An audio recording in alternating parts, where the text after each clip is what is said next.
10ஆம் சங்கீர்த்தனத்திலே முதல் வசனம் 2ஆம் 3 வசனங்களையும் வாசிக்கிறோம். கர்த்தரின் ஆண்டவரை நோக்கி, நான் உம்முடைய சத்துருக்களை உமக்கு பாதபடியாக்கி போடும் வரைக்கும் நீர் என்னுடைய வலது பக்கத்தில் உட்காரும் என்றார்.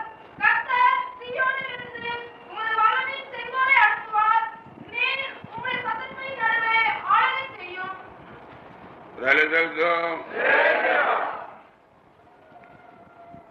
இன்றைய கிறிஸ்துவ உலகத்திலே சில பொய்யான உபதேசங்களை இறங்கி வருகிறார். இன்றைக்கு கிறிஸ்துவ உலகத்திலே சில பொய்யான உபதேசங்கள் வருகிறது.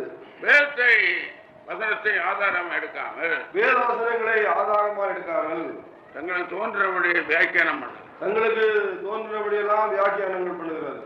அதனால நீங்கள் அதை பற்றி உள்ள சரியான ஒரு அறிவு உங்களுக்கு இருக்கணும் பாருங்க. ஆயினாலே உங்களுக்கு அதை பற்றி ஒரு சரியான அறிவு இருக்க வேண்டும் பாருங்க. கர்த்தர் என் ஆண்டவரை நோக்கி என்று தாவீது சொல்கிறார்.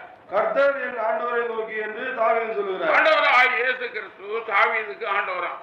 ஆண்டவராக இயேசு கிறிஸ்து தாவீதுக்கு ஆண்டவராம். கர்த்தர் என்பது பிதாவாகிய தேவன். கர்த்தர் என்று சொல்லும் போது பிதாவாகிய தேவன். பிதாவாகிய தன் குமாரனாக கிறிஸ்துவோடு, பிதாவாகிய தேவன் நம்முடைய குமாரனாகிய கிறிஸ்துவோடு உம்முடைய சத்துருக்களை உமக்கு பாதபடியாக்கி போடுகிற, உம்முடைய சத்துருக்களை உமக்கு பாதபடியாக்கி போடும் வரைக்கும் நீரில் வலது பக்கத்தில், நீரில் வலதுபாரத்திலேயும். கிறிஸ்துவுடைய சத்துருக்கள் அழிகிறது வரை கிறிஸ்து உலகத்தில் வருவதில்லை. கிறிஸ்துடைய சத்துருக்கள் அழிகிறது வரைக்கும் கிறிஸ்து உலகத்திலே வருகிறதில்லை.